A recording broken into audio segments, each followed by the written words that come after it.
Le président du Faso a reçu ce matin le rapport général des actions du Haut Conseil pour le dialogue social. Le président de l'institution à la tête d'une délégation a indiqué qu'ils avaient réussi à résoudre des conflits dans certains domaines. Précision dans un instant.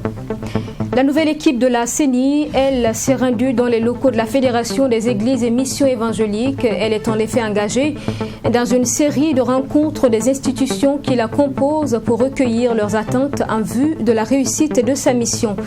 Et puis enfin, dans le reste de l'actualité, décès de Hissène Habré ce jour à Dakar où il purgeait sa peine à perpétuité. L'ancien président tchadien entre 1982 et 1990 était atteint du Covid-19. Retour sur son histoire en fin de journal. Bonsoir à tous et bienvenue dans cette édition. Depuis sa création en 2017, le Haut Conseil pour le dialogue social a notamment réussi à résoudre des crises dans les secteurs du bâtiment et du transport. Les détails de ces interventions sont contenus dans un rapport général remis au président du Faso ce matin. Et en plus de ce document, un fascicule genèse de l'institution dont la lecture permet de rectifier les rumeurs qui désignent le gouvernement comme initiateur de la création du Haut Conseil pour le dialogue social. Le président de l'institution était donc à Kosiam pour la remise des deux documents. On en parle avec Maxime Jelbombara. À la tête d'une délégation des membres du Haut Conseil du dialogue social, Jean-Marc Palm est venu remettre au président du Faso le rapport général d'activité de son institution. De la sensibilisation au renforcement de capacité de ses membres en passant par le règlement de tensions dans le domaine du travail, de la santé, du transport, entre autres, le Haut Conseil du dialogue social aura mené plusieurs activités depuis sa création jusqu'à l'installation de ses membres en mai 2018. Les crises qui ont été résolues, c'est essentiellement les crises dans le secteur du bâtiment et les crises dans le secteur du transport. C'est là où nous sommes intervenus. Et nous avons pu, apaiser les tensions et même amener, si je prends le cas des transporteurs, les accompagner pour la création de leur fêtière. Nous avons pu donc conduire à bon port ce processus-là. Et nous continuons toujours à suivre parce que la question n'est pas totalement résolue. Il y a encore quelques petites tensions, mais ce n'est pas de notre fait. C'est le fait d'autres acteurs qui interviennent dans ce domaine-là.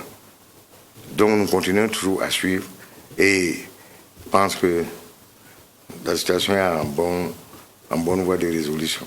En plus du rapport général d'activité, un fascicule retraçant l'histoire de la création du Haut Conseil du dialogue social a également été remis au chef de l'État. Un document qui, selon Jean-Marc Palm, permet de couper court aux rumeurs selon lesquelles la création de l'institution émanerait du gouvernement. Nous avons également remis au président du Faso un fascicule que nous avons fait concernant la création du Haut Conseil du dialogue social. C'est-à-dire la genèse et comment ça s'est déroulé et quels ont été les principaux acteurs. Parce que il faut couper court à un ensemble de rumeurs qui font croire que c'est le gouvernement qui a décidé de créer l'institution alors que ce n'est pas du tout le cas. Tous les acteurs du monde du travail ont pris part à ce processus de création du Haut Conseil. L'historique donc retrace ça et permet à tout un chacun d'avoir des idées claires sur la question. Dès le départ, vous avez suivi un peu comment il y a eu des conférences de presse, des contre-conférences de presse, des accusations de part et d'autre, comme si certains étaient venus pour chercher de l'argent, et alors qu'en réalité, il n'en est rien du tout. Le président du Haut Conseil du dialogue social entend convoquer dans les jours à venir la presse pour partager le contenu du rapport général d'activité de son institution en vue d'une large diffusion.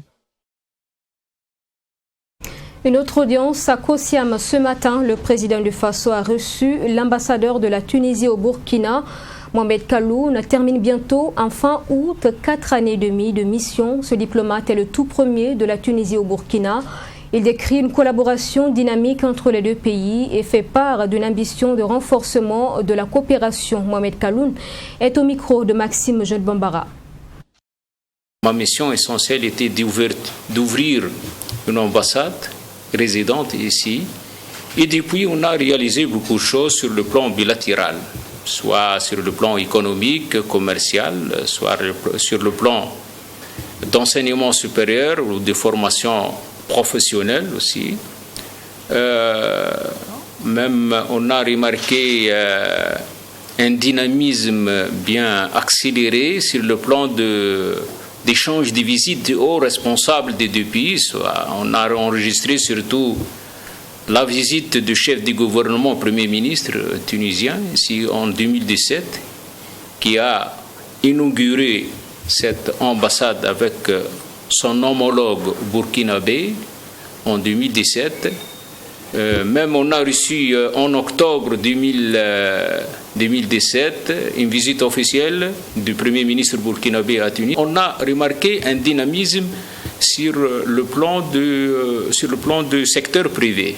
On a remarqué que les Tunisiens en général, les opérateurs économiques ont préféré Burkina Faso comme destination privilégiée ici pour faire des projets en partenariat avec leur homologue burkinabé ici dans tous les domaines et surtout dans les domaines des infrastructures et des constructions routières. Alors, j'ai fait comme je viens vous expliquer. On a remarqué que ces bilans sont très positifs. Même on a l'ambition de renforcer davantage la coopération et surtout j'ai appelé que la commission mixte entre les deux pays, c'est-à-dire la prochaine session, doit tenir le plus tôt possible ici au Burkina Faso, parce que la dernière session a été tenue à Tunis en septembre 2016. À présent, la nouvelle équipe de la Commission électorale nationale indépendante, CENI, élue en fin juillet, qui est lancée dans une série de rencontres avec les membres des structures qui la composent. Ce matin, elle a été reçue par la Fédération des Églises et Missions évangéliques, la FME, qui a exposé ses attentes, notamment une organisation transparente des prochaines élections dans l'intérêt des Burkinabés. Avec l'ensemble des commissaires, le président de la CENI a manifesté leur intention de travailler à satisfaire donc ces attentes de la FME. On en parle avec Abdoulaye Migné. Ce sont des échanges à bâtons rompus entre les commissaires de la CENI et les responsables de la Fédération des Églises et Missions évangéliques FME qui donnent le top de départ de la série de visites de la CENI aux structures qui la composent. Cette visite a permis de présenter l'équipe de la CENI à cette structure religieuse et demander son accompagnement pour la réussite de sa mission. Occasion pour Henri Yé, président de la FME, de soumettre ses préoccupations à l'équipe chargée de l'organisation des élections. Nous leur demandons de défendre les intérêts généraux de la nation. Nous leur demandons de travailler de manière à ce que les résultats qui vont sortir au cours donc des processus électoraux qu'ils auront à conduire, que ce soit des résultats transparents, des résultats acceptés de tous. Et nous leur avons demandé de travailler vraiment en équipe. Le président de la Commission électorale nationale indépendante, Élisée Ouedraogo, quant à lui, a exprimé son engagement et celui de son équipe à relever les différents défis. Il s'agit notamment de l'organisation réussie des élections au Burkina Faso.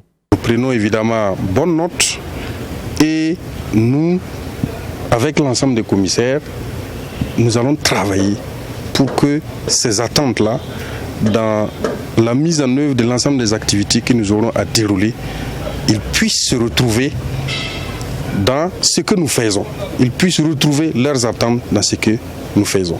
Nous travaillons à avoir des concertations avec l'ensemble des mandats, avec l'ensemble des acteurs du processus électoral pour que leurs avis, leur façon de voir les choses, nous puissions en tenir compte évidemment dans le respect des règles qui encadrent l'ensemble des processus électoraux. Le premier responsable de la FME s'est réjoui de cette démarche.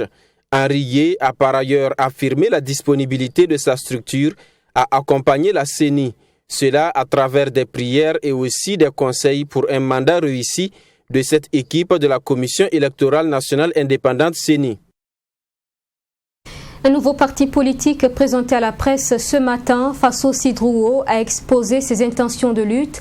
Cette première sortie était aussi l'occasion de commenter les points de l'actualité sur la situation nationale. Toutes les précisions dans ce compte-rendu signé Ami Valiant et Simon Wissou. La classe et le modèle politique burkinabé, ne répondent plus aux besoins des masses populaires et ont besoin de renouvellement. C'est le constat auquel sont parvenus David Mouyenga et ses camarades après une analyse de la situation nationale au cours de cette rencontre avec les hommes de médias. On note une altération généralisée de la situation dans laquelle le pays se trouve. C'est notamment la faiblesse, voire l'absence de l'État, l'insécurité, la paupérisation croissante et généralisée, la fracture politique et sociale, une crise humanitaire inédite et l'absence de rêves politiques et d'espérance, notamment l'absence d'espoir qui s'installe de plus en plus. À côté de cela, la déliquescence du système partisan actuel révèle une fin de cycle politique se traduisant par d'anciens acteurs qui prônent pratiquement les mêmes options politiques. C'est pourquoi nous envisageons une rupture politique pour une nouvelle citoyenneté politique basée sur un nouveau système de valeurs. Faso Side Drouo est un nouveau parti politique réunissant enseignants, étudiants et écrivains. Son objectif premier est d'être une relève conséquente pour assurer le développement du Burkina Faso. À cet effet, ses responsables ont indiqué qu'ils n'ont pas besoin d'une dizaine d'années pour remettre le pays sur les rails avec la vision de rupture qu'ils entendent concrétiser. Pour nous allons directement aux solutions. Notre pays a besoin tout simplement d'une libération. Primo, une libération politique qui consiste tout simplement à substituer tous les anciens acteurs politiques quarantenaires qui monopolisent les institutions et l'État. Et secondo, une libération du joug des intérêts coloniaux qui pèsent sur nos rapports au niveau international et également une libération nationale parce que notre pays aujourd'hui est attaqué et notre pays est envahi. Faso Side Drouo, qui signifie le chemin de la libération, tiendra sa rentrée politique en septembre prochain, à en croire les responsables du parti. Ouverture ce mardi de la 7e édition de la formation des formateurs de la gouvernance de l'Internet FFGI, rencontre en hybride qui, une fois de plus, a réuni des experts et professionnels d'éthique issus de 18 pays, dont 13 africains. Ils vont partager leur expérience pour une meilleure exploitation de l'outil Internet afin que les pays s'accordent au rythme du développement mondial. Cérémonie de lancement des travaux avec Fatima Tanikima. La formation des formateurs de la gouvernance de l'Internet est un cadre d'apprentissage et de partage de vision regroupant des experts professionnels d'éthique. Pour cette édition 2021, les travaux devront permettre aux participants de s'outiller davantage sur les ressources critiques d'Internet, chose qui devra permettre aux pays participants d'assurer leur souveraineté numérique. Donc ce séminaire est extrêmement important. C'est pratiquement le seul grand cadre, en tout cas, de formation des ingénieurs, des experts africains capables donc de comprendre et donc de formater et de formater le fonctionnement de l'Internet et permettre aux États de s'approprier le numérique pour accélérer le développement économique et social. Et pour le président du comité d'organisation de cette 7e édition, Internet est un outil qui touche aujourd'hui tous les secteurs de la vie humaine. Il est donc important, selon lui, d'en faire une priorité au niveau des États africains afin d'exploiter au mieux les avantages qu'il offre. Parce que l'Afrique ne pourra pas occuper sa place dans le 21e siècle et les siècles qui suivent s'il ne se dote pas des ressources humaines capables de transformer les opportunités et les innovations en des succès qui vont favoriser son développement économique et conduire donc à davantage de souveraineté et de liberté. Pour Pour mémoire, cette formation des formateurs de la gouvernance de l'Internet se tiendra du 24 au 28 août 2021 en hybride. Les travaux prendront fin avec une table ronde qui aura lieu à Ouagadougou, dans la capitale burkinabé. Au total, 18 pays participent à ce cadre de partage de connaissances. Nous vous emmenons à présent dans le monde des enfants atteints d'autisme, ceux qui sont pris en charge dans le centre d'apprentissage créé par l'association burkinabé d'accompagnement psychologique et d'aide à l'enfance. Ces enfants en situation de handicap mental présentant des différences dans leur handicap sont suivis de plusieurs manières afin de leur donner la chance d'interagir avec fluidité dans leurs différents milieux de vie. Mamitrea Nakamabo. L'autisme est un trouble neurodéveloppemental envahissant qui affecte 3 domaines que sont le langage, le comportement et la socialisation.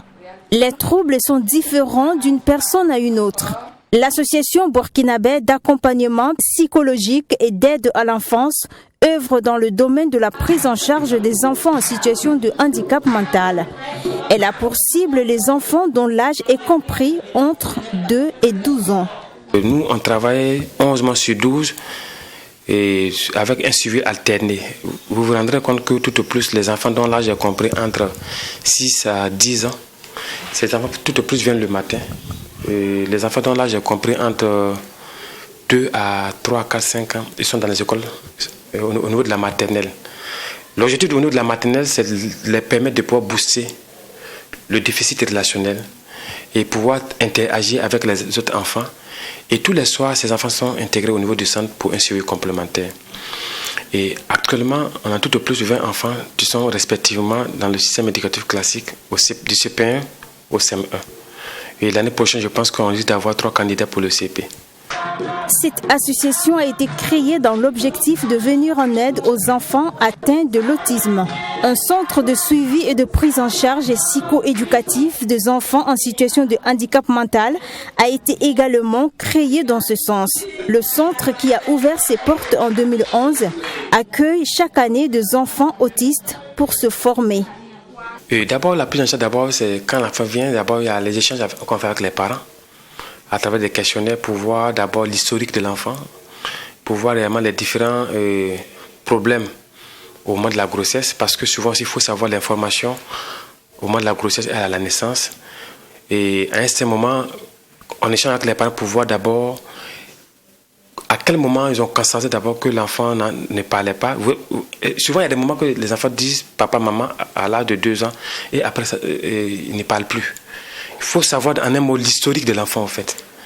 Et après, on essaie d'évaluer l'enfant à travers notre matériel qu'on appelle le PEI, le PEP, profil psycho-éducatif révisé.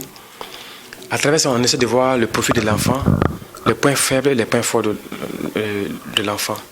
Après, on va élaborer ce qu'on appelle le projet éducatif individualisé pour chaque enfant. Ce centre est animé par une équipe composée de 6 psychologues et 15 monitrices. Il mène des activités psycho-éducatives, socio-éducatives et pédagogiques. Chaque activité a un objectif bien précis et vise à aider l'enfant à se développer. Au cas par cas, c'est-à-dire un petit groupe d'enfants, enfants de la problématique constatée sur le terrain et enfants des objectifs fixés. Et à un certain moment aussi, il y a la partie section pédagogique. Ça, c'est au cas par cas. Pour un enfant qui n'a pas encore la capacité de saisir le BIC, lui, il peut partir en pédagogie 1.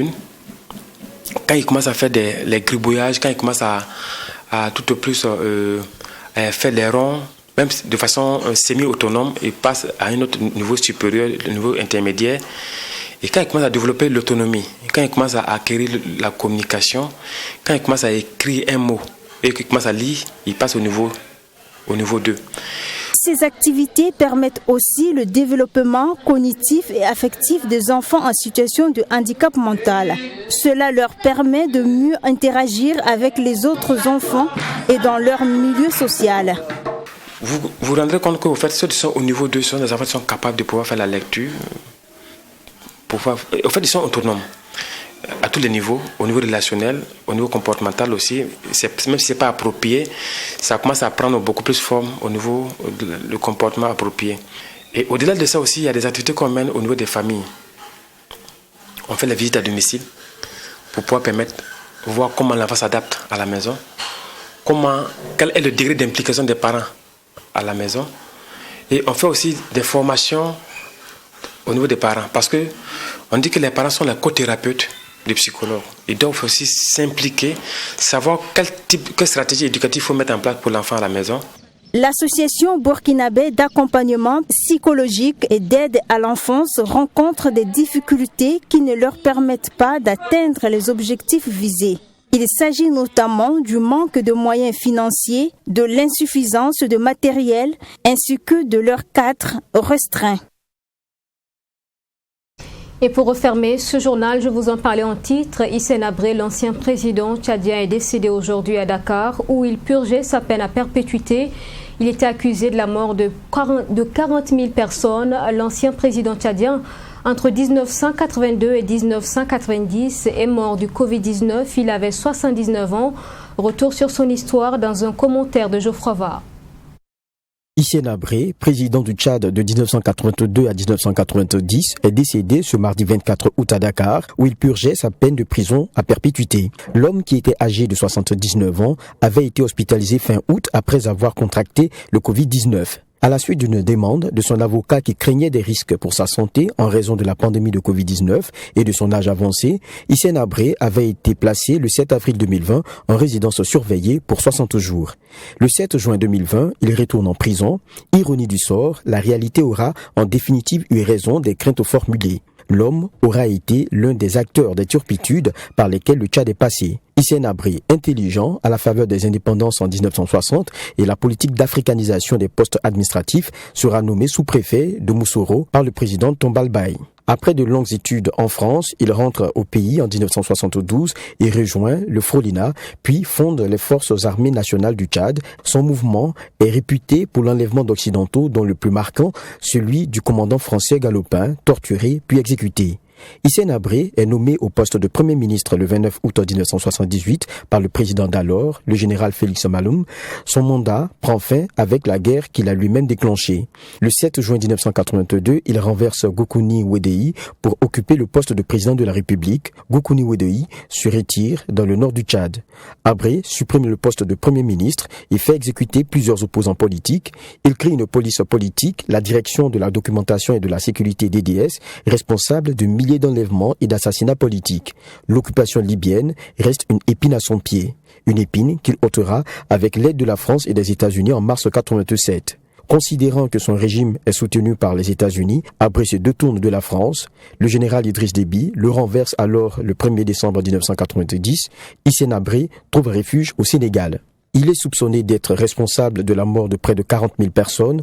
En janvier 1992, après le renversement du régime Habré, plusieurs fosses communes sont découvertes à 25 km de la capitale. En juillet 2006, le Sénégal est mandaté par l'Union africaine pour juger Hissène Habré pour crimes contre l'humanité, crimes de guerre et actes de torture. Le 30 mai 2016, il est reconnu coupable de crimes contre l'humanité, viol, exécution, esclavage et enlèvement. Il est condamné à la prison à perpétuité. Après avoir perdu en appel, en avril dernier, la justice sénégalaise refuse une demande de libération formulée par les avocats de l'ancien président qui s'éteindra ce 24 août. Et voilà donc pour ce journal. Merci de l'avoir suivi. Je vous souhaite une excellente suite à notre compagnie. Bonsoir et à demain 20h.